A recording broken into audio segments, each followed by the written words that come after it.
पंचतंत्र की कहानियाँ। पहली कहानी है आलसी हिरन। एक हिरनी अपने बेटे को एक बुद्धिमान हिरन के पास लेकर गई और उससे बोली, मेरे बुद्धिमान भाई, कृपया करके मेरे बेटे को भी अपनी जान बचाने की कुछ तरकीबें सिखा दो ताकि वह कभी संकट में फंसे तो अपनी जान बचा सके। बड़ा हिरन मान गया। छोटा हिरन बड़ा ही शैतान था और उसका मन दूसरे बच्चों के साथ खेलने में ही लगा रहता था।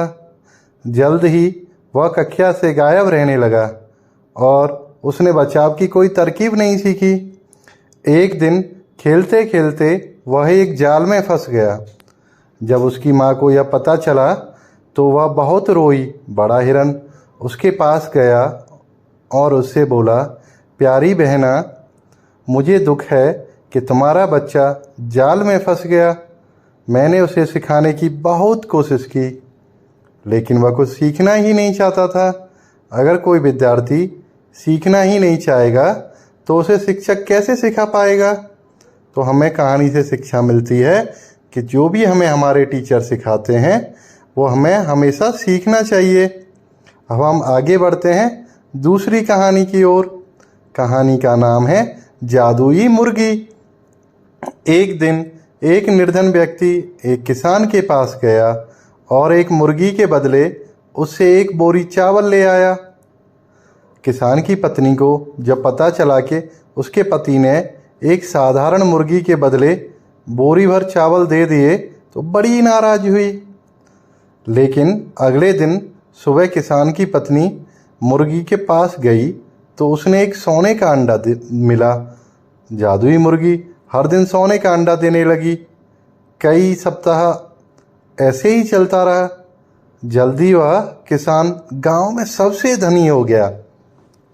हालांकि किसान की लालची पत्नी इससे संतुष्ट नहीं थी। उसे बहुत अमीर बनना था जल्दी से। एक दिन जब किसान घर पे नहीं था तो उसने क्या किया, एक चाकू ले लिया और मुर्गी का पेट काट डाला। वह सोच रही थी मुर्गी के पेट में एक साथ सारे सोने के अंडे मिल जाएंगे। जब उसे एक भी अंडा नहीं मिला तो उसे बड़ी निराशा हुई। अब उसे हर दिन जो अंडा मिलता था वह उसे भी हाथ धो बैठी। तो हमें कभी भी लालच नहीं करना चाहिए। अब हम आगे बढ़ते हैं तीसरी कहानी की ओर। कहानी का नाम है गधा और धोबी। एक निर्धन धोबी था। उसके पास एक गधा था। गधा काफ़ी कमज़ोर था क्योंकि उसके बहुत खाने पीने को कम मिलता था। एक दिन धोबी को एक मरा हुआ बाघ मिला। उसने सोचा, मैं गधे के ऊपर इस बाघ की खाल डाल दूंगा और इसे पड़ोसियों के खेतों में चरने के लिए छोड़ दूंगा। किसान समझेंगे कि वह सचमुच का बाघ है और उससे डरकर दूर रहेंगे और गधा आराम से पेट भर के चारा खा लिया करेगा। धोबी ने अपनी योजना पर अमल कर डाला। उसकी योजना काम कर गई। एक रात गधा खेत में चर रहा था कि उसे किसी गधे की रेंकने की आवाज़ सुनाई दी। अब गधे की रेंकने की आवाज़ सुनकर वह इतने जोश में आ गया कि बहुत ज़ोर ज़ोर से रेंकने लगा। गधे की आवाज़ सुनकर किसानों को उसकी असलियत पता लग गई। उन्होंने गधे की खूब पिटाई की। इसीलिए कहा गया है कि सच्चाई कभी नहीं छिपती है। अब हम आगे बढ़ते हैं अपनी अगली कहानी में। कहानी का नाम है चतुर किसान। एक बार एक किसान एक बकरी, घास का एक गट्ठर और एक शेर को ले नदी के किनारे खड़ा था। उसे नाव से नदी पार करनी थी, लेकिन नाव बड़ी ही छोटी थी। वह एक साथ सारे सामान को नहीं ले जा सकती थी। वह अगर शेर को पहले ले जाकर नदी पार कर छोड़ के आता तो इधर बकरी घास खा जाएगी, और अगर घास को पहले नदी पार ले जाता है तो शेर बकरी को खा जाएगा। अंत में उसे एक समाधान सूझा। उसने बकरी को साथ में लिया और नाव में बैठकर नदी पार छोड़ आया।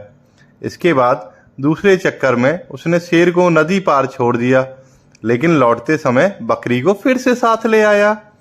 इस बार बकरी को इसी तरह छोड़कर घास के गट्ठर को दूसरी ओर शेर के पास छोड़ आया।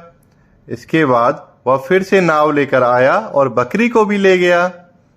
इस प्रकार उसने अपनी अकल से नदी पार कर ली और उसकी कोई भी हानि नहीं हुई। इसीलिए कहते हैं ना कि हमेशा कोई भी काम करना चाहिए अकल लगा के करना चाहिए। अब हम आगे बढ़ते हैं अपनी अगली कहानी की ओर।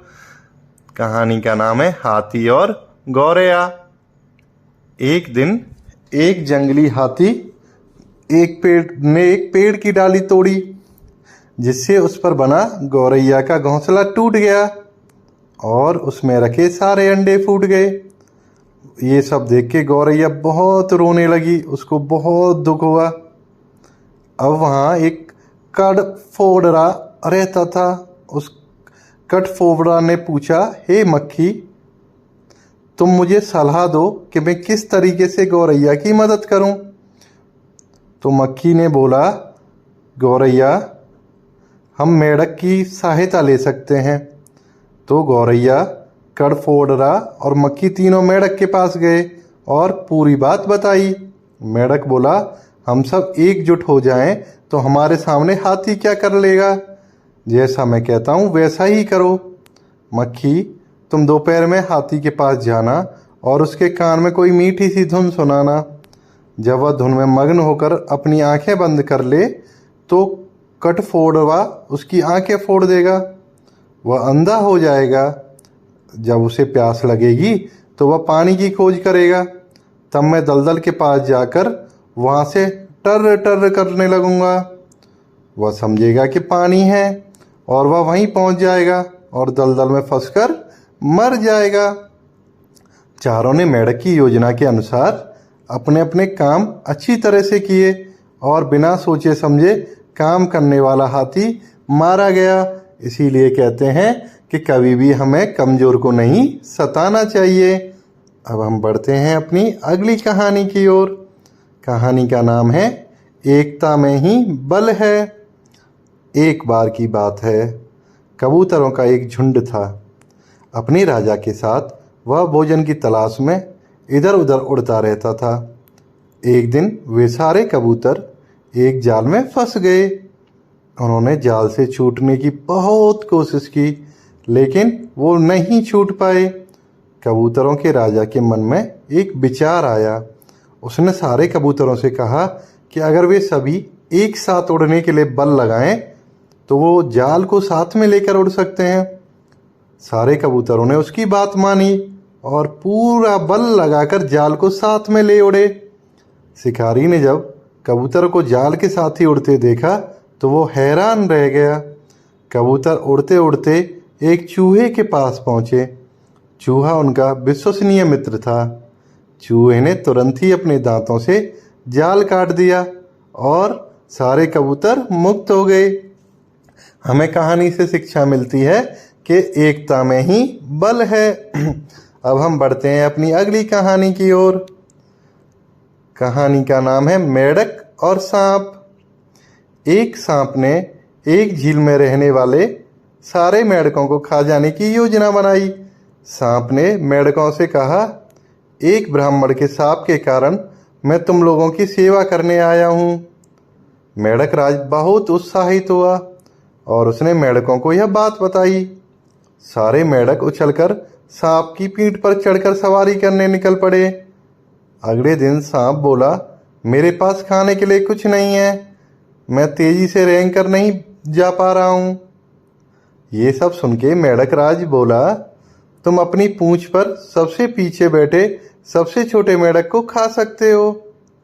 सांप ने वैसा ही किया। कुछ दिनों में सांप एक एक करके सारे मेंढकों को खा गया। केवल मेंढक राज ही बचा। अगले दिन मेंढक राज फिर बोला, तुम अपनी पूंछ पर सबसे पीछे बैठे एक मेंढक को खा सकते हो। सांप तुरंत ही उसको भी खा गया। तो हमें किसी पर विश्वास नहीं करना चाहिए। अगर आपको मेरी वीडियो पसंद आ रही हो तो आप मेरे चैनल को लाइक करें, शेयर करें और सब्सक्राइब करें। अब हम बढ़ते हैं अगली कहानी की ओर। कहानी का नाम है हंस और उल्लू। बहुत समय पहले एक झील के किनारे एक हंस रहता था। एक उल्लू भी वहीं आकर रहने लगा। वे दोनों साथ में खुशी खुशी रहने लगे। जब गर्मियों का मौसम आया तो उल्लू वापस अपने घर जाने के बारे में सोचने लगा। उसने हंस से भी साथ में चलने को कहा। हंस बोला, जब नदी सूख जाएगी तो मैं तुम्हारे पास आ जाऊंगा। जब नदी सूख गई तो हंस उल्लू के पास उसके बरगद के पेड़ पर पहुंच गया। हंस जल्दी सो जाता था। तभी कुछ राहगीर वहां से निकले और आराम करने के लिए उसी पेड़ के नीचे बैठ गए। उन राहगीरों को देखकर उल्लू जोर से चिल्लाया। राहगीरों ने इसे अपशगुन माना और उल्लू पर तीर से निशाना मार दिया। उल्लू को तो अंधेरे में दिखाई देता था, इसीलिए वह तीर से बच गया और वहां से उड़ गया। उसके बदले में वह तीर हंस को लग गया और वो वहीं पे मर गया। इसीलिए लोग सही कहते हैं कि नई जगह पे हमेशा सतर्क रहना चाहिए। अब हम बढ़ेंगे अपनी अगली कहानी की ओर। दो सिर वाला पक्षी। भरुंड नाम का एक दो सिर वाला पक्षी था। एक दिन उसे एक सुनहरा फल मिला। पहला सिर उस सुनहरे फल को खाने लगा। उसे वह फल बहुत स्वादिष्ट लगा। दूसरा सिर बोला, मुझे भी यह फल खाने दो। पहले सिर ने जवाब दिया, हमारा पेट तो एक ही है, चाहे जो भी सिर खाए जाएगा तो वह पेट में ही। एक दिन बाद दूसरे सिर को विषैले फलों वाला एक पेड़ मिला। उसने वह विषैला फल लिया और पहले वाले सिर से बोला, मैं यह विषैला फल खाऊंगा और तुमसे बदला लूंगा। पहला सिर चिल्लाने लगा, अरे यह फल मत खाओ, अगर तुमने यह फल खाया तो हम दोनों ही मारे जाएंगे। हालांकि दूसरे सिर ने उसकी बात पर ध्यान नहीं दिया और वह विषैला फल खा लिया। इस प्रकार दोनों ने अपनी जान गंवा दी। इसीलिए हमें हमेशा अपने अंदर के सिरों की भी सुननी चाहिए, हमें हमारे मन की बातें सुननी चाहिए। अब हम आगे बढ़ते हैं अपनी अगली कहानी की ओर। कहानी का नाम है हवा और चंद्रमा। एक शेर और एक बाघ अच्छे दोस्त थे और साथ में रहते थे। पास में एक साधु रहता था। एक दिन बाघ बोला, जब चंद्रमा छोटा हो जाता है तो सर्दियाँ आने लगती हैं। शेर ने जवाब दिया, तुम मूर्ख हो, जब चंद्रमा बढ़ते बढ़ते पूरी तरह से विकसित हो जाता है तब सर्दियाँ आती हैं। सही उत्तर जानने के लिए वे दोनों साधु के पास गए। साधु बोला, चंद्रमा किसी भी स्थिति में सर्दी हो सकती है, चाहे उसका आकार बढ़ रहा हो अथवा कम हो रहा हो। सर्दी तो हवा की वजह से होती है, अब चाहे वह पश्चिम दिशा से आए, उत्तर दिशा से आए या पूर्व दिशा से आए। इस प्रकार तुम दोनों ही सही हो। साधु ने यह भी बताया, सबसे महत्वपूर्ण बात बिना झगड़े और एकजुट होकर रहना है। उसके बाद दोनों अच्छे दोस्तों की तरह प्रसन्नतापूर्वक रहने लगे। मौसम तो आते जाते रहे पर उनकी दोस्ती हमेशा बनी रहे। इसीलिए हमें कभी भी अपने मित्रों से झगड़ा नहीं करना चाहिए। अब हम आगे बढ़ते हैं अपनी अगली कहानी की ओर। डॉल्फिन और नन्ही मछली। डॉल्फिन और व्हेलों के बीच युद्ध छिड़ा हुआ था। जब झगड़ा बहुत ज़्यादा बढ़ गया तो एक नन्ही सी मछली ने दोनों पक्षों में सुलह कराने की कोशिश की। हालांकि डॉल्फिनों ने नन्ही मछली से कोई भी सहायता लेने से इनकार कर दिया। आश्चर्यचकित मछली से इसका कारण जानना चाहा। इस पर डॉल्फिन चिल्लाकर बोली, दूर रहो, हम तुम्हारी जैसी छोटी सी मछली से सुलह करवाने के बजाय मर जाना पसंद करेंगे। तुम्हारी हमारे सामने क्या बिसात। नन्ही मछली को बहुत बुरा लगा, वह वहाँ से चली गई। डॉल्फिनें लड़ती रहीं और सारी बहुत बुरी तरह से घायल हो गईं। एक एक करके जब वे मरने लगीं तब भी उनके चेहरे से घमंड झलक रहा था। घमंडी लोग किसी भी तरह की हानि सह सकते हैं, लेकिन अपने से नीचे स्तर के लोगों से सहायता स्वीकार नहीं करते हैं। इसीलिए हमें कभी भी घमंड नहीं करना चाहिए। अब हम बढ़ते हैं अपनी अगली कहानी की ओर। कहानी का नाम है बटेर और शिकारी। एक वहेलिया था जो हर दिन बहुत सारी बटेरों का शिकार किया करता था। बटेरों की संख्या तेजी से घटने लगी। बटेरों के राजा ने अपने साथियों की बैठक बुलाई और बोला, कल जब वहेलिया हमें पकड़ने के लिए आएगा तो हम सब एक साथ बल लगाकर जाल लेकर उड़ चलेंगे और अपनी जान बचाएंगे। बटेरों की योजना सफल रही और उस दिन वहेलिया एक भी बटेर नहीं पकड़ पाया। कुछ दिनों बाद वहेलिया फिर से आया। उसने फिर से अपना जाल फैलाया और बटेरें फिर से फंस गईं। हालांकि जब वे एक साथ उड़ने के लिए तैयार हुईं, तभी एक बटेर का पैर दूसरी बटेर के सिर पर लग गया। दोनों में झगड़ा हो गया और बचना भूलकर वे एक दूसरे से लड़ने लगीं। बहेलिया आया और सारी बटेरों को जाल में लपेट कर ले गया। संकट के समय बटेरों ने एकजुटता दिखाने के बजाय आपस में लड़ना शुरू कर दिया, जिससे बहेलिये को उन्हें पकड़ने में सफलता मिल गई। अब हम बढ़ते हैं अपनी अगली कहानी की ओर। बरगद के पेड़ का जन्म। 3 दोस्त थे, कौवा, बंदर और हाथी। तीनों के बीच अक्सर किसी न किसी बात पर मतभेद हो जाते, लेकिन वे किसी नतीजे पर नहीं पहुंच पाते। एक दिन वे एक बड़े बरगद के पेड़ के नीचे आराम कर रहे थे। तभी बंदर बोला, जब तुम लोगों ने इस पेड़ को देखा था तो इसका आकार कितना था?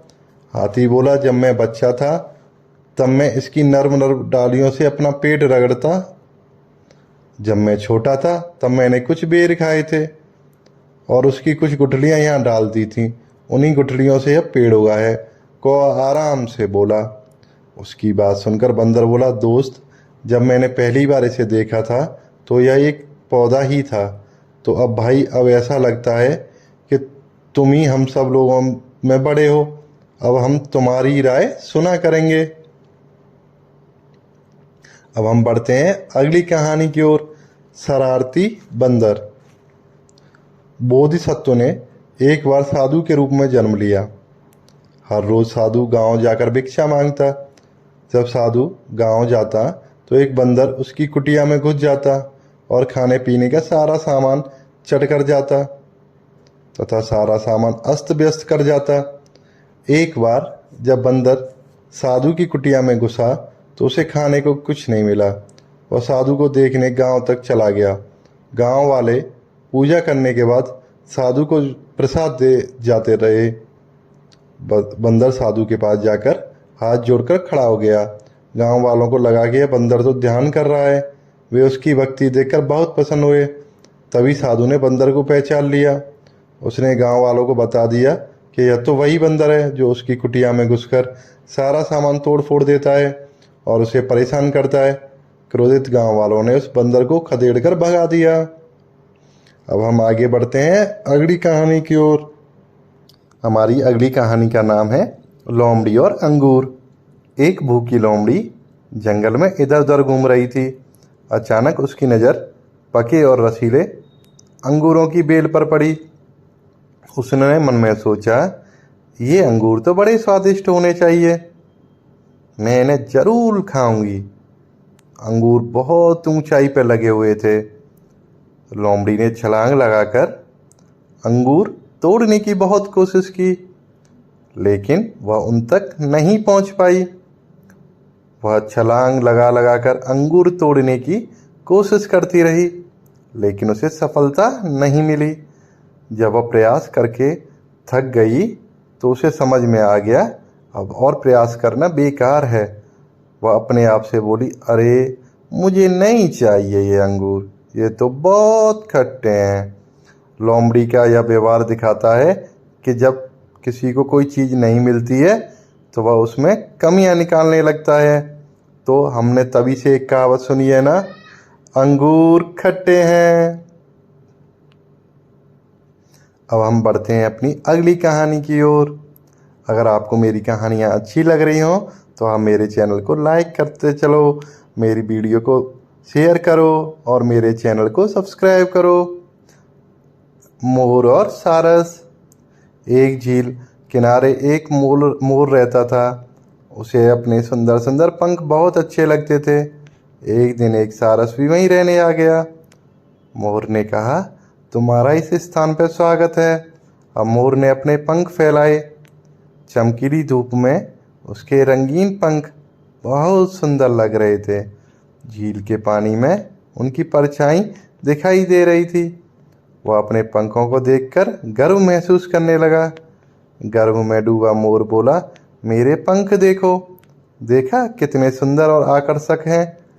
तुम्हारे पंखों से बहुत अधिक सुंदर हैं ये। सारस मोर के घमंडी भाव को पहचान गया और बोला, मेरे पंख जैसे भी हैं पर उनकी सहायता से मैं उड़ तो लेता हूँ। तुम्हारी सुंदरता किसी काम की नहीं है, तुम अपने पंखों से उड़ तक नहीं सकते। वृद्ध महिला एक छोटी दुबली की सीधी बिल्ली के साथ एक झोपड़ी में रहती थी। वास्तविकता का एहसास हो गया। बच्चे कुछ घमंड करना टुकड़ों और कभी कभार मिलने वाले हमें भी कभी दलिया से ही अपना पेट भरती थी। एक दिन बढ़ते हैं सुबह दुबली कहानी की ओर। बिल्ली ने सामने वाले मकान की दीवार के पास और एक मोटी बिल्ली देखी। एक व्यक्ति दुबली बिल्ली ने मोटी बिल्ली को आवाज लगाई, लंबी यात्रा पर निकलने वाला था। ऐसा लगता है यात्रा पर जाने से हर दिन दावत के मजे उड़ा रही समय तक अपना सामान लगाया। भी बता दो तुम्हें इतना सारा खाना कहाँ से मिल जाता है? ऊंट की पीठ पर मोटी बिल्ली ने जवाब दिया। जब उसकी सारी तैयारियां हो गई और कहाँ मिलता है? हर दिन जब राजा के रास्ते से खाना खाने बैठता है ढाल के रास्ते मैं उसकी चौकी के नीचे छिप जाती हूँ और वहाँ पर गिरने वाले स्वादिष्ट टुकड़े चुपके से उठा कर खा लेती हूँ।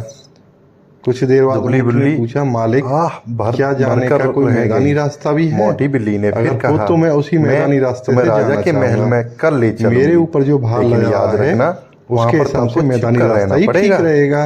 अरे वाह, धन्यवाद बोलकर बिल्ली खुशी के मारे म्याऊं म्याऊं चिल्लाने लगी और अपनी मालकिन को बताने चल दी। वृद्ध महिला ने जब उसकी बात सुनी तो वह प्रसन्न नहीं हुई और समझाने लगी, मेरी विनती है कि तुम यहीं पर रहो और यहाँ मिलने वाले दलिये से ही खुश रहो। अगर वहाँ पर राजा के नौकरों ने तुम्हें चोरी करते देख लिया तो तुम्हारा क्या होगा? लेकिन दुबली बिल्ली लालच में फंस चुकी थी। उसने महिला की एक बात नहीं मानी। अगले दिन दोनों बिल्लियां महल की ओर चल दीं। उधर एक दिन पहले ही राजा के भोजन कक्ष में बहुत सारी बिल्लियां घुस आई थीं।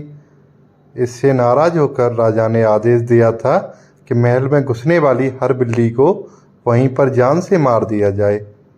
जब मोटी बिल्ली चुपके चुपके महल के द्वार से घुस रही थी तो एक दूसरी बिल्ली ने उसे राजा के आदेश के बारे में बताकर खतरे से सावधान किया। उसकी बात सुनकर मोटी बिल्ली तुरंत वहाँ से भाग गई। उधर दुबली बिल्ली चुपके चुपके भोजन कक्ष तक पहुँच चुकी थी। उत्साह में आकर उसने एक रोशनदान से छलांग मारी और अंदर घुस गई। वह एक बर्तन में रखा मछली का टुकड़ा उठाने ही वाली थी कि राजा के नौकर ने उसे देख लिया और मार डाला। अब हमारी अगली कहानी है स्वार्थी हंस। एक दयालु राजा था। उसके महल में एक तालाब था। तालाब में सुनहरे हंस रहते थे। वे बहुत आराम का जीवन जी रहे थे। वे हर महाराजा को सोने के पंख देते थे। एक दिन वहाँ बाहर से एक पक्षी आया। हंस उसे देखकर मन ही मन जलने लगे। देखो, ये पक्षी तो बिल्कुल सोने जैसा ही है। राजा तो अब इसे अधिक महत्व दिया करेगा। हमें इसे खदेड़कर यहाँ से भगाना होगा, नहीं तो हमारी कोई पूछ नहीं रहेगी। हंसों ने आपस में बातचीत की। अचानक राजा के सिपाहियों ने देखा कि हंसों ने उस बाहरी पक्षी पर आक्रमण कर दिया है। राजा महल से बाहर दौड़ आया। उसने भी लड़ाई का यह दृश्य देखा। पकड़ो इन हंसों को और पिंजरे में बंद कर दो। वे उस नए पक्षी से ईर्ष्या कर रहे हैं। राजा ने क्रोध में आकर आदेश दिया। हंस तुरंत उड़कर वहां से चले गए। ईर्ष्या के कारण हंसों ने अपनी सारी सुख सुविधाएं खो दी थीं, तो इसीलिए हमें कभी भी किसी से ईर्ष्या नहीं करनी चाहिए। अब हम आगे बढ़ते हैं और अपनी नई कहानी की ओर चलते हैं। अगर आपको मेरी कहानियाँ पसंद आ रही हैं तो आप मेरे वीडियो को लाइक कर दें और अपने सभी दोस्तों के साथ शेयर कर दें। अगर आप मेरे चैनल पर नए हैं तो मेरे चैनल को सब्सक्राइब कर दें। अब हमारी अगली कहानी है बाघिन की कहानी। बोधिसत्व ने एक बार एक विद्वान के रूप में जन्म लिया। वे तपस्वी बन गए और उनके कई शिष्य भी बन गए। एक दिन बोधिसत्व अपने शिष्य अजीत के साथ वन में घूम रहे थे कि उन्हें एक भूखी बाघिन दिखी जो अपने ही बच्चों को खाने जा रही थी। इस दृश्य को देखकर बोधिसत्व को बहुत दुख हुआ। उन्होंने स्वयं को बाघिन के भोजन के लिए प्रस्तुत करने का निश्चय किया। यह सोचकर उन्होंने किसी बहाने से अजीत को कहीं भेज दिया और स्वयं को बाघिन के सामने लेकर चले गए। बाघिन ने अपने बच्चों के साथ मिलकर उन पर हमला कर दिया। जब अजीत वापस लौटे तो उन्होंने अपने गुरु के रक्त से सने कपड़े देखे। वह दुख से रोने लगे। हे भगवान, ये तो गुरु जी के कपड़े हैं। इसका मतलब कि ये जानवरों ने मार कर खा गए। दुखी मन से जब अजीत लौट आया और सबको उसने अपने गुरु की दया, करुणा और बलिदान के बारे में बताया, तो हमें कहानी से शिक्षा मिलती है कि हमारा जीवन दूसरे के प्राणों को बचाने के लिए ही होता है। अब हम आगे बढ़ते हैं अपनी अगली कहानी की ओर। कहानी का नाम है बलशाली मछली। बहुत समय पहले की बात है। एक दयालु और नेक मछली थी। तभी भयानक सूखा पड़ा। संकट समझकर नेक मछली ने अपनी और अपने साथियों की जान बचाने का निश्चय किया। एक दिन हर तरफ के खतरों का सामना करते हुए नेक मछली कीचड़ में जगह बनाती हुई सतह पर आई। उसने वर्षा के देवता इंद्र से प्रार्थना की। वो बोली, हे देव, हमारे पाप क्षमा कर दो। कृपया बारिश को भेजकर हमें इस संकट से निकालो। उसकी यह गुहार सुनकर स्वर्ग से लेकर नरक तक हर किसी के मन में दया पैदा हो गई। इंद्र ने वर्षा को पृथ्वी पर भेज दिया और महान नेक मछली तथा उसके साथी बच गए। अब हम अगली कहानी की ओर बढ़ते हैं। कहानी का नाम है उपचार और कौए। एक बार एक राजा ने अपने राजवैद्य को अपने बीमार हाथियों के उपचार के लिए बुलाया। राजमहल जाते समय राजवैद्य एक पेड़ की छांव में लेट गए। अचानक एक कौए की बीट उसके माथे पर गिरी। वह बहुत क्रोधित हुए और उसने सारे कौओं को मरवा देने का निश्चय किया। उसने राजा के पास जाकर सुझाव दिया, हाथियों के घावों पर कौओं की चर्बी मलने से वे ठीक हो जाएंगे। अब राजा ने आदेश दिया कि दवा बनाने के लिए सारे कौओं को मार डालो। कौओं को मारने का काम शुरू कर दिया गया। अब कौओं का सरदार राजा के पास गया और उनसे विनती करने लगा, हम लोगों को मत मारिए। सच तो यह है कि कौओं के शरीर में चर्बी होती ही नहीं है। राजा को अपनी गलती महसूस हुई और उसने दुष्ट राजवैद्य को दंड देने का आदेश दिया। अब हमारी अगली कहानी, गधा और गाड़ी वाला।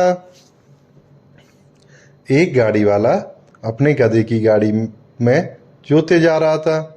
अचानक गधा रस्सी तोड़कर गाड़ी से भाग निकला। वह अंधाधुंध भागता गया और ऊबड़ खाबड़ रास्ते पर निकल गया। वह बिना सोचे समझे भागे जा रहा था। भागते भागते वह एक ऊंचे टीले पर पहुंच गया, जहां से वह आगे कदम बढ़ाने ही वाला था कि उसके मालिक ने उसकी पूंछ पकड़ ली और उसे पीछे खींच लिया। गधे ने छुड़ाने का बहुत प्रयास किया, लेकिन मालिक भी पूरी ताकत से उसे पीछे खींच रहा था। मालिक गधे को गिरने से बचाना चाहता था, लेकिन गधे को यह बात समझ में नहीं आ रही थी। आखिरकार मालिक ने उसे छोड़ दिया। ले, अगर तू जाना ही चाहता है तो फिर तेरी इच्छा। हट करने वालों को बाध्य नहीं करना चाहिए। मालिक से छूटते ही गधा आगे बढ़ा, टीले से नीचे गिरकर मर गया।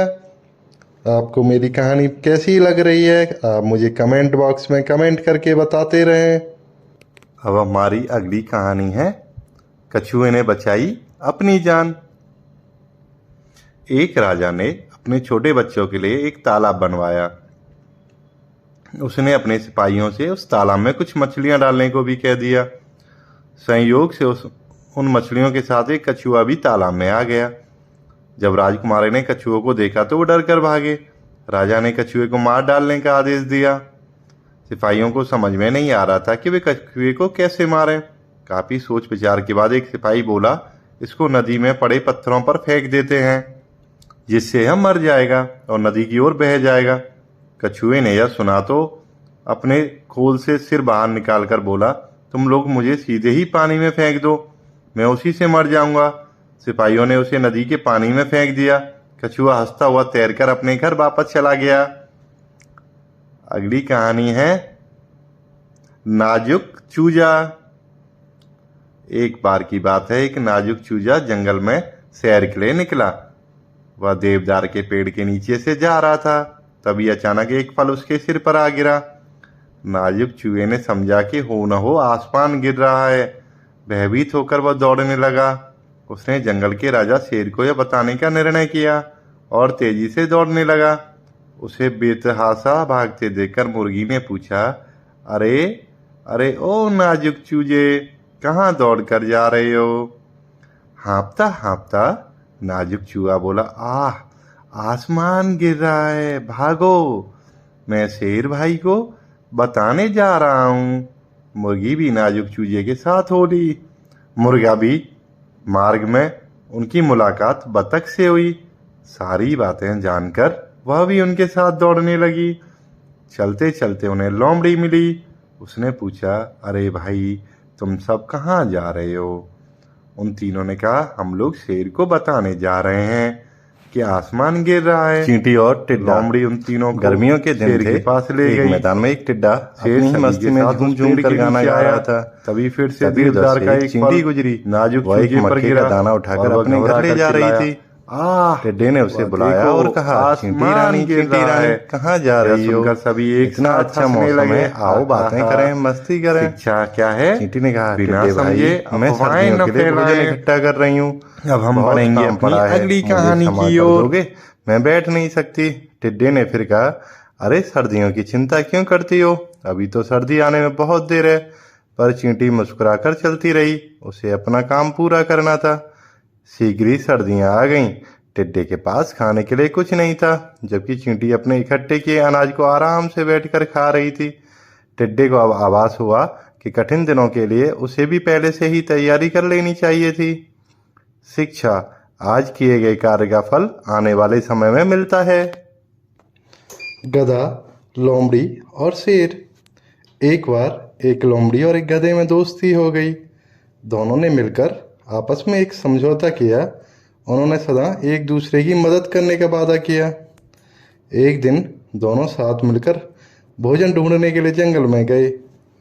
वहाँ उनकी मुलाकात एक शेर से हुई। लोमड़ी चतुराई से शेर के पास गई।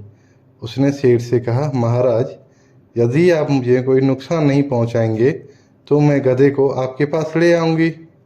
आपको अपना भोजन मिल जाएगा और मुझे भी। शेर ने लोमड़ी की बात मान ली।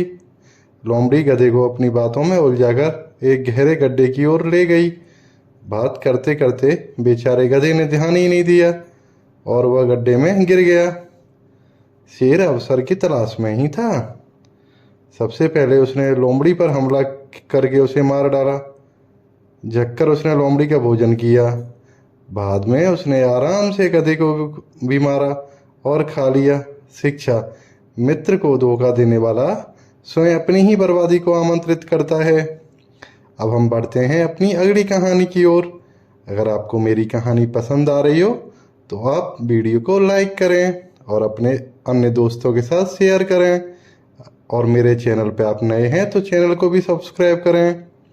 हमारी अगली कहानी है नीलकंठ और मोर। एक समय की बात है, एक नीलकंठ ने मोरों को नाचते हुए देखा। वह उनके सुंदर पंखों से मोहित हो गया। वह घूमता घूमता मोरों के रहने की जगह पहुंचा। वहां उसने मोरों के ढेर सारे पंख गिरे हुए देखे। नीलकंठ ने सोचा कि यदि मैं इन पंखों को लगा लूं तो मैं भी मोरों की तरह सुंदर बन जाऊंगा। यह सोचकर उसने भी सभी पंखों को उठाया और अपनी पूंछ के चारों ओर रखकर बांध लिया। फिर ठुमकता ठुमकता वह मोरों के बीच पहुंचा और उन्हें घूम घूम कर दिखाने लगा। मोरों ने उसे पहचान लिया और चोंच से मारना शुरू कर दिया। चोंच मारने के साथ वे बंधे हुए पंखों को भी खींचते जाते थे। सारे पंख निकल कर ही वे शांत हुए। नीलकंठ के भाई बंधु दूर से तमाशा देख रहे थे। नीलकंठ दुखी मन से अपने भाई बंधु के बीच पहुंचा। सभी उससे नाराज थे। उन्होंने कहा, सुंदर पक्षी बनने के लिए मात्र सुंदर पंख आवश्यक नहीं है। ईश्वर ने सबको अलग अलग सुंदरता दी है। शिक्षा, स्वाभाविक रहें और दूसरों की नकल न करें। अब बच्चों, हम बढ़ते हैं अपनी अगली कहानी की ओर। गंजा आदमी और मक्खी। एक समय की बात है, गर्मी की दोपहर थी। एक गंजा आदमी सुबह से काम करते करते थक कर आराम करने बैठा था। एक मक्खी कहीं से उड़ती हुई आई और उसके आसपास मंडराने लगी। गंजा आदमी उसे उड़ाता, पर वो बार बार उसके माथे पर बैठ जाती और उसे काट लेती। परेशान होकर उसने एक जोर का पंजा उसे मारा। मक्खी तो उड़ गई, पर अपना ही हाथ उसे सर पर जोर का लगा। कुछ पलों बाद मक्खी फिर से आकर काटने लगी। सिर पर बैठने पर गंजे ने उसे फिर से जोर से मारा। मक्खी इस बार भी बच गई। कुछ देर शांत रही। शीघ्र ही मक्खी ने फिर से भिन भिनाना शुरू कर दिया। भिन। गंजा व्यक्ति समझ गया। उसने कहा, दुष्ट शस्त्रों पर ध्यान देने से व्यक्ति अपना ही नुकसान करता है, उस पर ध्यान न देने में ही भलाई है। थोड़ी देर बाद मक्खी उड़कर किसी और को बताने चली गई। शिक्षा: दुष्ट शस्त्रों पर ध्यान देने से व्यक्ति अपना ही नुकसान करता है। अगली कहानी है हमारी चमगादड़, पक्षी और पशु। एक बार पशुओं और पक्षियों के बीच में किसी बात को लेकर अनबन हो गई। युद्ध की ठन गई। दोनों ओर की सेना इकट्ठी हो गई। चमगादड़ बेचारा परेशान। वह समझ ही नहीं पा रहा था कि किसकी ओर जाए। उसे सोच में पड़ा देखकर पक्षियों ने आमंत्रित करते हुए कहा, हमारे साथ आ जाओ। चमगादड़ ने उत्तर दिया, अरे भाई, मैं तो पशु हूँ। पशुओं ने उसे अकेला देखा तो अपनी ओर आने के लिए कहा। चमगादड़ ने कहा, मैं तो पक्षी हूँ। सौभाग्य से दोनों पक्षों में अनबन समाप्त हो गई और युद्ध नहीं हुआ। दोनों पक्षियों में दोस्ती हो गई। चमगादड़ पक्षियों के दल के पास गया, पर उन्होंने उसे अपने दल में लेने से मना कर दिया। हार कर वह पशुओं के पास पहुंचा तो उन्होंने भी नहीं स्वीकारा। उसने समझ लिया कि आवश्यकता पड़ने पर साथ नहीं देने से कोई भी मित्र नहीं रहता है। उसके बाद से ही चमगादड़ अकेले रहने पर मजबूर हो गया। हमें इससे शिक्षा मिलती है, समय पर साथ नहीं देने पर कोई मित्र नहीं होता। अब हम बढ़ते हैं अपनी अगली कहानी की ओर। कहानी का नाम है बकरी और लोमड़ी। एक समय की बात है, एक लोमड़ी जंगल में घूमते घूमते कुएं के पास पहुंची। कुएं के चारों ओर दीवार नहीं थी। लोमड़ी ने ध्यान नहीं दिया। कुएं के चारों ओर दीवार नहीं थी। लोमड़ी ने ध्यान नहीं दिया और भीतर गिर गई। हालांकि कुआं बहुत गहरा नहीं था, पर लोमड़ी बाहर नहीं निकल पा रही थी। निराश होकर वह वहीं बैठ गई। तभी ऊपर से एक बकरी जाती दिखाई दी। बकरी ने लोमड़ी को कुएं में देखकर पूछा, अरे बहन, तुम भीतर क्या कर रही हो? लोमड़ी ने कहा, बकरी बहन, तुम्हें पता नहीं है, शीघ्र ही भयंकर सूखा पड़ने वाला है। यहाँ कोई और आए उससे पहले ही मैं भीतर आ गई। कम से कम यहाँ पानी तो है, तुम भी क्यों नहीं भीतर आ जाती हो? बकरी ने सोचा कि लोमड़ी बहुत अच्छी सलाह दे रही है और वह भी कुएं में कूद गई। बकरी के कुएं के भीतर पहुंचते ही लोमड़ी उछलकर बकरी की पीठ पर चढ़ी और फिर बाहर निकल आई। उसने बकरी से कहा, अलविदा बहन, मैं तो चली। और लोमड़ी सिर पर पैर रखकर भाग गई। शिक्षा: आंख मूंद कर विश्वास मत करो। अब हमारी अगली कहानी है सारस और लोमड़ी।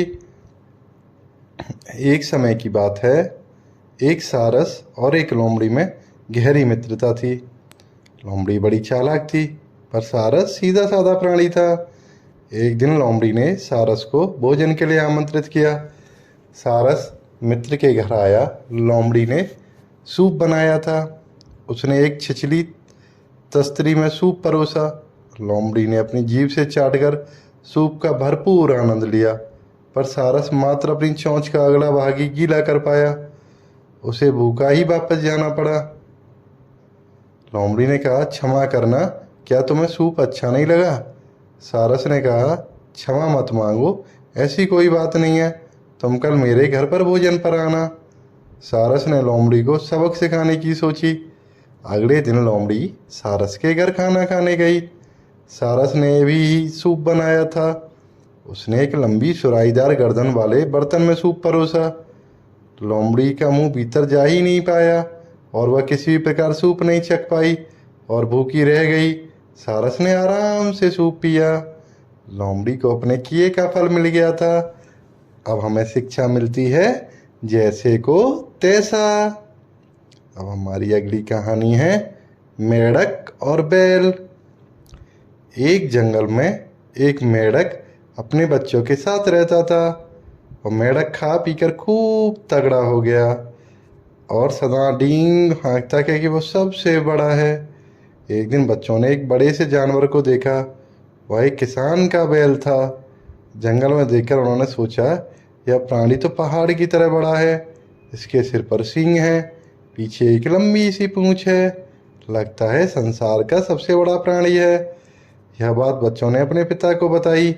मेंढक ने सोचा कि वह मुझसे बड़ा कैसे हो सकता है। उसने एक लंबी सांस खींची, स्वयं को फुलाया और पूछा, क्या वह इतना बड़ा था? बच्चों ने कहा, इससे भी बड़ा। मेंढक ने पुनः एक गहरी सांस भीतर भरी, स्वयं को और फुलाया और पूछा, इतना बड़ा? बच्चों ने कहा, इससे भी बड़ा।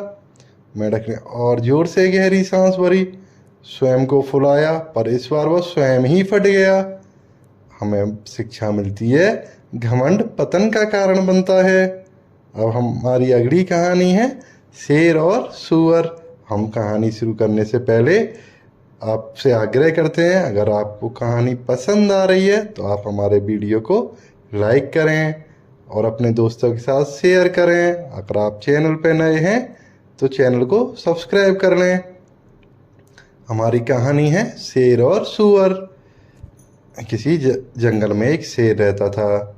गर्मी के कारण जंगल में पानी सूखता जा रहा था। एक पोखर में थोड़ा पानी देखकर शेर वहां पहुंचा। तभी एक सूअर भी वहां पीछे पानी ढूंढता ढूंढता हुआ आ गया। दोनों में कौन पानी पिएगा, इस बात को लेकर झगड़ा शुरू हो गया। लड़ाई बराबर पर थी। प्यास दोनों को लगी थी। दोनों ही प्यास से बेहाल थे। अचानक उन्होंने आसमान में बहुत सारे गिद्ध देखे। गिद्धों ने सोचा, अच्छा है, लड़ लें दोनों, कोई तो मरेगा, फिर ही तो मजा आएगा। जमकर आज हमारी दावत होगी। गिद्धों को ऊपर मंडराते देखकर शेर और सूअर ने अपनी लड़ाई रोक दी। उन्हें माजरा समझ में आ गया था। शेर ने सूअर से कहा, यदि हम लोग इसी तरह लड़ेंगे तो अवश्य लड़ते लड़ते मर जाएंगे और गिद्धों को दावत खाने का अवसर मिल जाएगा।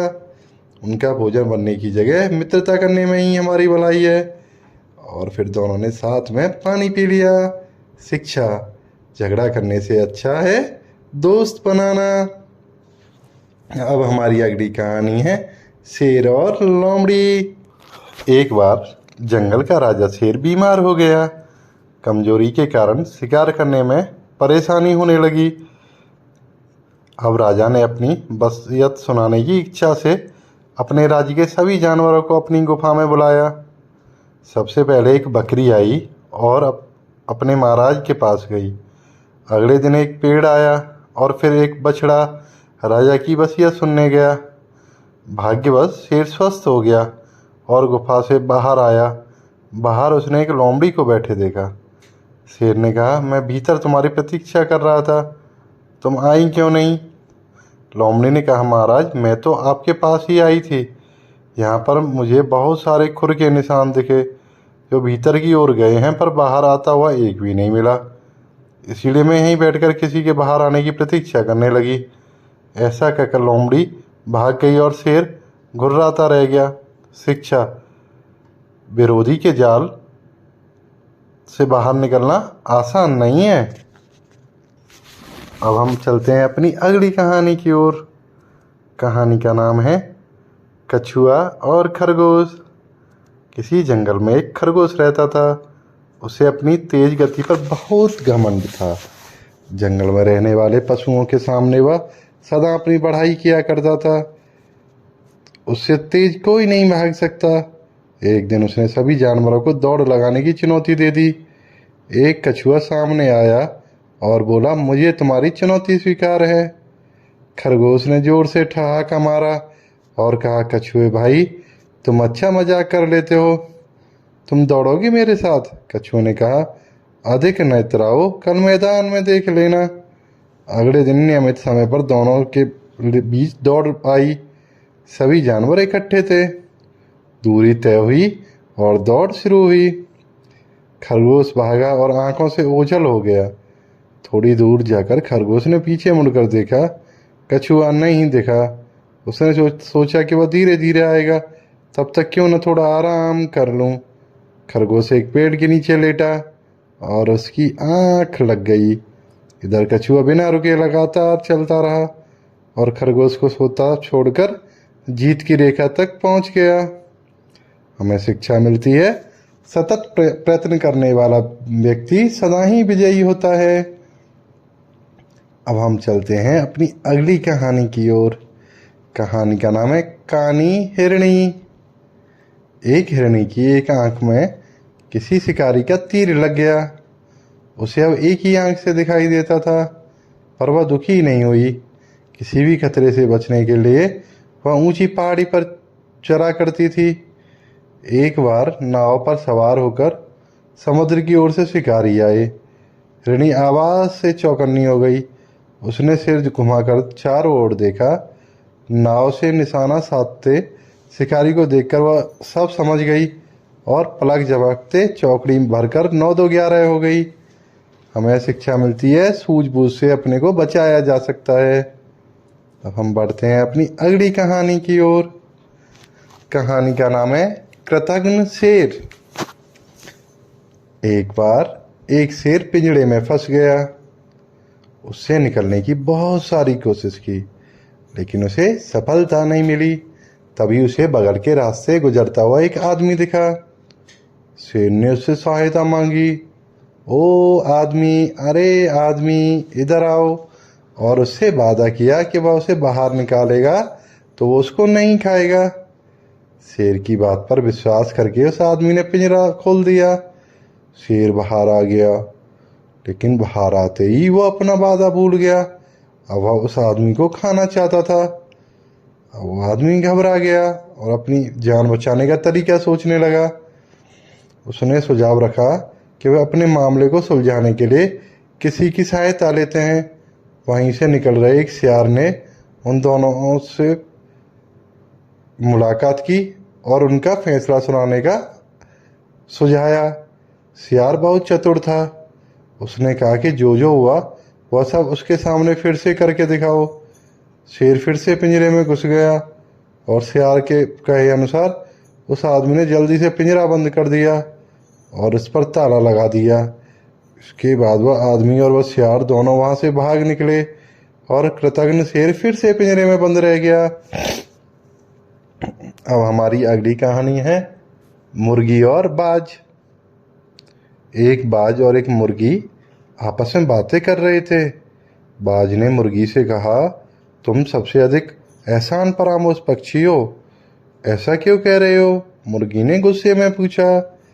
बाज ने जवाब दिया, तुम्हारा मालिक तुम्हें खाना खिलाता है, लेकिन जब वो तुम्हें पकड़ने के लिए आता है तो तुम इस कोने से उस कोने तक उड़ने लगती हो।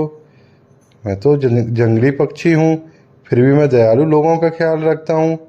मुर्गी धीरे से बोली, अगर तुम किसी बाज को आग पर भूनते हुए देखो तो तुम्हें कैसा लगेगा? मैंने यहाँ सैकड़ों मुर्गियों को आग पर भूनते हुए देखा है। अगर तुम मेरी जगह होते तुम भी अपने मालिक को कभी अपने पास नहीं आने देते। मैं तो सिर्फ इस कोने से उस कोने तक उड़ती हूँ, पर तुम तो पहाड़ियों पर उड़ते फिरते। अब हम बढ़ते हैं अपनी अगली कहानी की ओर। कहानी का नाम है चूहा बन गया शेर। एक दिन एक साधु ने देखा कि एक बिल्ली चूहे को खदेड़ रही थी। साधु ने अपनी अलौकिक शक्तियों से उस चूहे को बिल्ली बना दिया और उसकी जान बच गई। एक दिन उस बिल्ली के पीछे एक कुत्ता दौड़ पड़ा। अब साधु ने उसको कुत्ता बना दिया। एक बार उस कुत्ते पर शेर ने हमला कर दिया।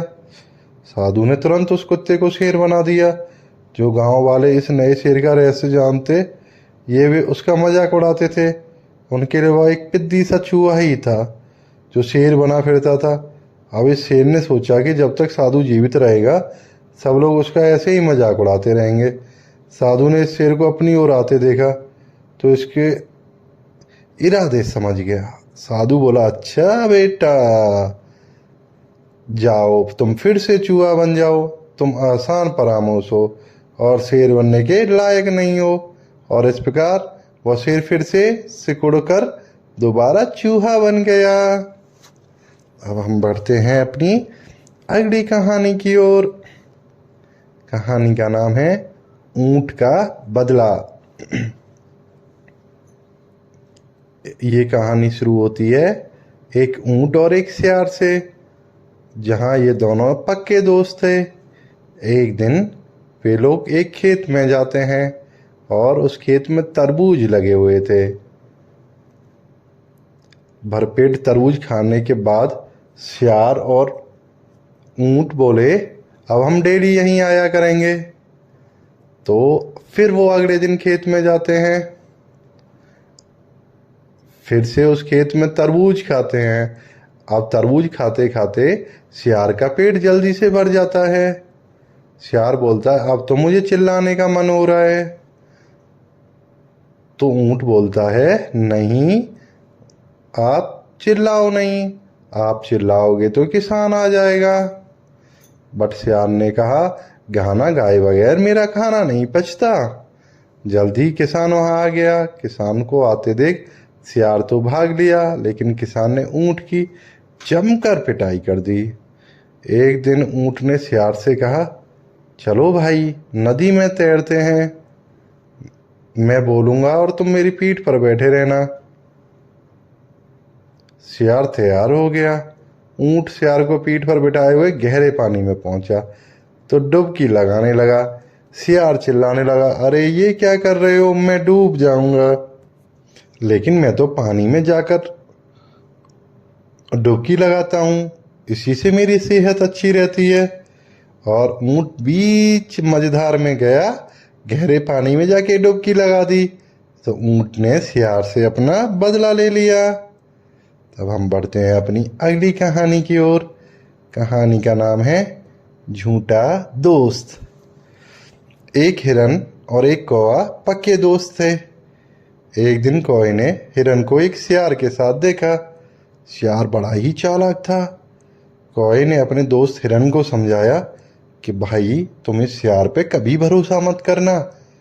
हिरन ने कौवे को सलाह दी कि भाई तुम मुझे ज़्यादा ज्ञान न दो, मुझे किस पे भरोसा करना है किस पे नहीं मैं स्वयं विचार कर लूँगा।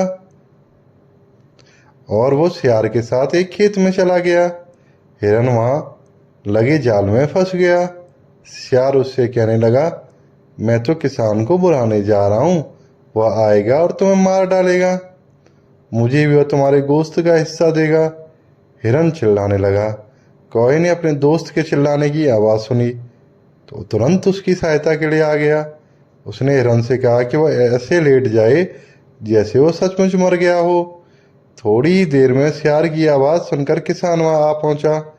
उसने देखा कि जाल में हिरन तो मरा पड़ा है। उसने जाल खोल दिया। जाल खुलते ही हिरन को मौका मिला और वह तुरंत उछलकर वहाँ से भाग गया। गुस्साए किसान ने सियार की पिटाई कर दी और उसे वहाँ से भगा दिया। अब हम बढ़ते हैं अपनी अगली कहानी की ओर। अगर आप लोग को मेरी कहानी पसंद आए तो आप मेरे चैनल को सब्सक्राइब कर लें।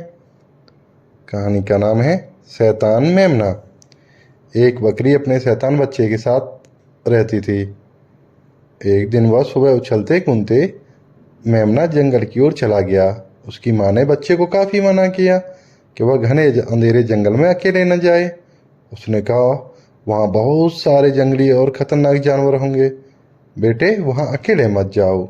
माँ चिंता मत करो, मैं ज़्यादा दूर नहीं जाऊँगा, मेमने ने जवाब दिया।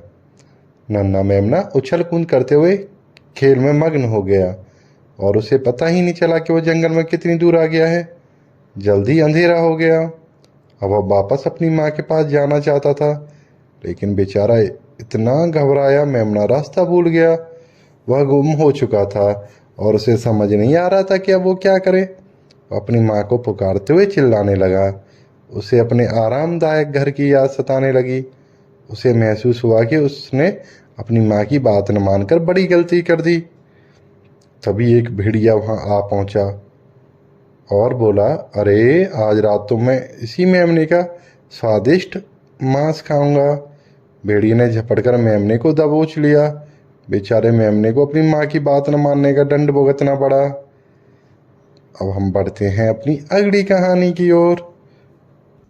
एक जंगल में एक शेर रहता था। एक दिन वो आराम करने के लिए जगह तलाश रहा था। उसे एक बड़ी गुफा दिखाई दी। शेर ने अंदर देखा, उसमें कोई नहीं दिखा। शेर को लग तो रहा था कि कोई न कोई इस गुफा में अवश्य रहता है, लेकिन वह गुफा इतनी पसंद आई कि उसका मन हुआ कि वो यहीं पर रहने लगे। वह गुफा एक सियार की थी। थोड़ी देर में सियार अपनी गुफा के बाहर आ गया। गुफा के बाहर उसे शेर के पैरों के निशान दिखाई दिए। सियार बड़ा होशियार था।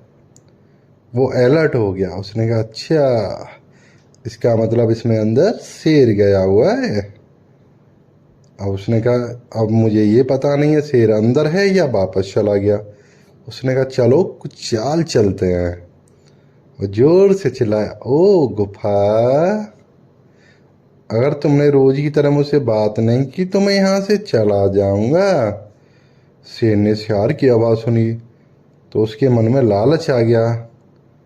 उसकी गुफा के बदले जवाब देने का सोचने लगा। उसने दहाड़ मार दी। शेर की दहाड़ सुनकर चतुर सियार समझ गया और अपनी जान बचा के वहाँ से दौड़ गया। अब हम बढ़ते हैं अपनी अगली कहानी की ओर। कोबरा और चींटियाँ। बहुत समय पहले की बात है। एक भारी कोबरा एक घने जंगल में रहता था। शिकार करता था और दिन में सोता रहता था। धीरे धीरे ना वो काफ़ी मोटा हो गया और वह पेड़ जो है जिसमें वो बिल बना के रहता था, उसका जो छेद था वो छोटा पड़ने लगा। अब उसने सोचा, मैं यहाँ तो रह नहीं सकता, अब मुझे कोई दूसरी जगह तलाशनी पड़ेगी। आखिरकार कोबरा ने एक बड़े पेड़ पर अपना घर बनाने का सोच लिया, लेकिन उस पेड़ के तने के नीचे चींटियों की एक बड़ी बॉबी थी जिसमें बहुत सारी चींटियाँ रहती थी। वह गुस्से में फनफनाता हुआ चींटियों के पास गया और चींटियों को डांट कर बोला, मैं इस जंगल का राजा हूँ। मैं नहीं चाहता कि तुम लोग मेरे आसपास रहो। मेरा आदेश है कि तुम लोग अभी अपने रहने के लिए कोई दूसरी जगह तलाश लो, अन्यथा सब मरने के लिए तैयार हो जाओ। चींटियों में बहुत एकता थी। वे कोबरा से बिल्कुल भी नहीं डरी। देखते ही देखते हजारों चींटियाँ अपने बिल से बाहर आ गईं। सबने मिलकर कोबरा पे हमला कर दिया। उसके पूरे शरीर पर चींटियाँ रेंग रेंग कर काटने लगीं। दुष्ट कोबरा दर्द के मारे चिल्लाते हुए वहाँ से भाग गया। इसीलिए कहते हैं, एकता में बल होता है। अब हम बढ़ते हैं अपनी अगली कहानी की ओर। कहानी का नाम है बदसूरत राजकुमार और मंदबुद्धि राजकुमारी। एक राज्य में रानी ने बहुत सुंदर लड़की को जन्म दिया।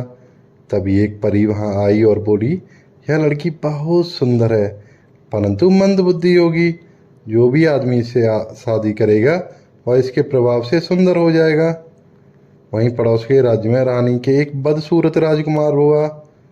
परी ने रानी से कहा, राजकुमार बहुत बुद्धिमान होगा, वह एक ऐसी लड़की से शादी करेगा जो इसके प्रभाव से बुद्धिमान हो जाएगी। अब कुछ सालों के बाद राजकुमार और राजकुमारी जवान हो गए, परंतु कोई भी उनसे शादी नहीं करना चाहता था। एक दिन उदास राजकुमारी अकेले जंगल में घूम रही थी। तभी वह राजकुमार से मिली। राजकुमार ने राजकुमारी से पूछा, क्या वह उससे शादी करेगी? राजकुमारी मान गई। तब राजकुमार ने उससे 1 साल बाद शादी करने का फैसला किया। 1 साल में राजकुमार सुंदर हो गया और राजकुमारी बुद्धिमान हो गई। दोनों ने शादी कर ली और खुशी खुशी रहने लगे। अब हम बढ़ते हैं अपनी अगली कहानी की ओर। लालची सियार। एक जंगल में एक शिकारी ने एक मोटे तगड़े सूगर पर भुकीले तीर से निशाना लगाया। सूगर ने घायल होने के बावजूद शिकारी पर पलटकर हमला किया और उसे मार डाला। इसके बाद सूअर भी अपने शरीर के घाव की वजह से मर गया। कुछ देर बाद एक भूखा शिकार वहाँ आ पहुँचा। उसे शिकारी और सूअर के रूप में 2-2 शिकार पड़े मिले। वह स्वयं से कहने लगा, आज ईश्वर ने मेरे ऊपर बड़ी कृपा की है। चलो पहले इस धनुष की होरी से ही खाने की शुरुआत की जाए।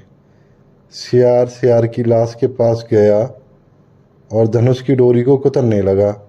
जैसे ही धनुष की डोरी टूटी वैसे ही उसमें लगा तीर पूरे जोर से निकल पड़ा और सीधे सियार के शरीर में घुस गया और वो वहीं पे मर गया। उसे खाना शुरू करने से पहले सोचना चाहिए था। वीडियो पसंद आई हो तो ऐसे इसको जो लाइक करके करें और अपने दोस्तों वह के साथ लालच शेयर में करें। आकर अगर आप बिना मेरे सोचे चैनल पर समझे नए हो टूट तो पड़ा इसको सब्सक्राइब और करें अपनी और बेल जान आइकन को गंवा प्रेस करें बैठा। ताकि आने वाली सभी वीडियो का नोटिफिकेशन आपको सबसे अब हम पहले प्राप्त बढ़ते हो। हैं राधे अपनी राधे। अगली कहानी की ओर।